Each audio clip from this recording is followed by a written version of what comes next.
Sa malaking taniman na ito sa bayan ng Dalgallego, Camarines Sur, ang tinuturing na pinakamalaking vetiver plantation. Ang halamang ito ay isa sa mga pangunahing sangkap sa paggawa ng pabango. Ang bayan ng Dalgallego ay mayroong malawak na taniman ng vetiver kung saan may sukat itong 1,000 ektaryo. Gagamitin ito sa produksyon ng pinakamalaking vetiver plantation at distillery na itinatawag na Vetiver Filipina. Maliban sa plantation ay mayroon ring distillery sa lugar para sa one-stop shop na pagpoproseso ng produkto mula sa farming to processing. Ayon kay Governor Alray Villafuerte, ilulunsad at sisimula ng operasyon ng nasabing plantasyon sa buwan ng Agosto, kung saan magkakaroon ito ng malakihang produksyon ng premium essential oils na maaaring gamitin sa global fragrance market. Go-operate yan by August, no?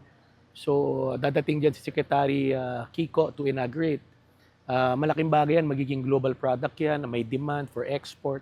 Hindi kalaing na dating idle land, isang lupa na wala namang production, ngayon mag-export na.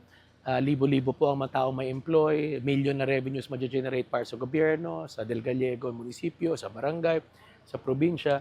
At ang importante, makikilala po ang CAMSUR as a source of vetiver in the world.